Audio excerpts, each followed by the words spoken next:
May 20 ഈസ്റ്ററിൻ്റെ 7-ാം ആഴ്ചയിലെ ബുധനാഴ്ച.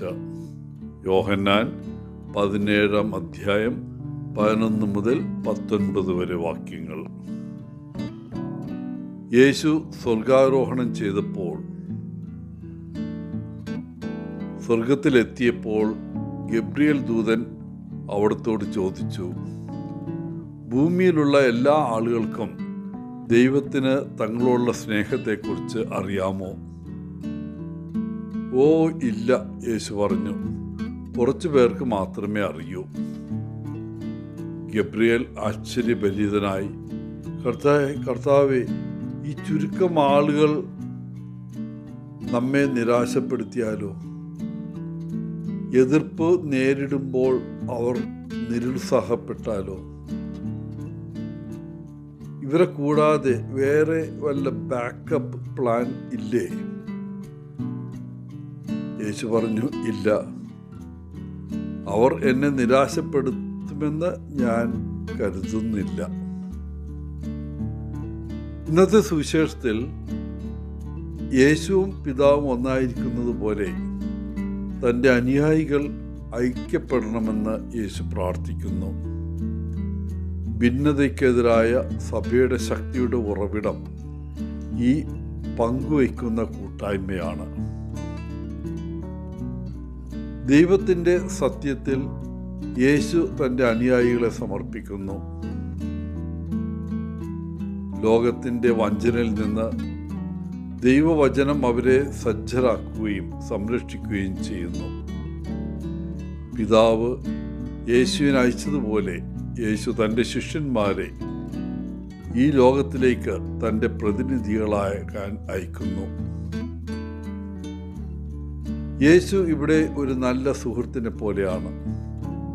നമ്മളാരും ഒരു സുഹൃത്തിനെ നഷ്ടപ്പെടാൻ ആഗ്രഹിക്കാത്തതുപോലെ നമ്മെ തന്നോടൊപ്പം നിർത്താൻ അവൻ ആഗ്രഹിക്കുന്നു. യേശുവുമായുള്ള സൗഹൃദം അവനോടൊപ്പവും അവൻ്റെ നാമത്തിൽ അയക്കപ്പെടുന്നതുമാണ്.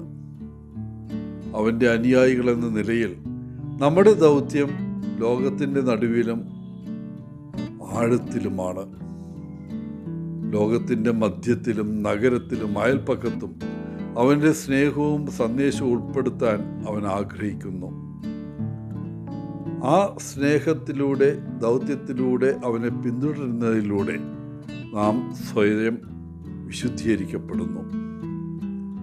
പ്രാർത്ഥന ഈ ദൈനംദിന വിശുദ്ധീകരണത്തെ സഹായിക്കുകയും അവനോടുള്ള നമ്മുടെ അടുപ്പത്തിൽ വളരുന്നതിൽ പൂർത്തീകരിക്കുകയും ചെയ്യുന്നു. ഒരു നിമിഷം നമുക്ക് ദൈവവുമായി അല്ലെ യേശുവുമായുള്ള അടുപ്പം അല്ലെ ഐക്യത്തെക്കുറിച്ച് ഒന്ന് ചിന്തിക്കാം. ആ ഐക്യം അനുഭവിച്ച ഒരു സ്ഥലം അല്ലെങ്കിൽ നിമിഷം ഓർമ്മയുണ്ടോ? അപ്പോൾ അനുഭവിച്ച വികാരങ്ങൾ എന്തൊക്കെയായിരുന്നു? സന്തോഷം, സമാധാനം, സ്നേഹം, വിസ്മയം. പ്രിയപ്പെട്ടവരെ, ഇന്ന് യേശു തൻ്റെ സമാധാനവും സന്തോഷവും സത്യവും നമ്മോടൊപ്പം പങ്കിടാൻ ആഗ്രഹിക്കുന്നു. ഈ ദാനങ്ങൾ സ്വീകരിക്കാൻ നമ്മൾ തയ്യാറാണോ? ഇന്ന് തിരുസഭ 16-ാം നൂറ്റാണ്ടിൽ ജീവിച്ചിരുന്ന സിയനയിലെ വിശുദ്ധ ബെർണഡിനെ ഓർക്കുന്നു. അദ്ദേഹം തൻ്റെ കാലഘട്ടത്തിലെ ഏറ്റവും വലിയ പ്രസംഗകനായിരുന്നു. യേശുവിൻ്റെ വിശുദ്ധ നാമത്തോടുള്ള ഭക്തിക്ക് പേരുകേട്ട ആളാണ് ബെർണഡിൻ. ഗ്രീക്കിൽ യേശുവിൻ്റെ പേരിൻ്റെ ആദ്യ 3 അക്ഷരങ്ങളായ IHS എന്ന ചിഹ്നം അദ്ദേഹം പ്രചരിപ്പിച്ചു. അതിനാൽ ഇനി ഒരു പള്ളിയിൽ പോകുമ്പോൾ IHS എന്ന ചിഹ്നം കാണുകയാണെങ്കിൽ വിശുദ്ധ ബെർണഡിനെ ഓർക്കുക. എല്ലാവർക്കും നല്ലൊരു ദിനം ആശംസിച്ചുകൊണ്ട് ഒത്തിരി സ്നേഹത്തോടെ പോളച്ചൻ CSSR ഫ്രം കേരള.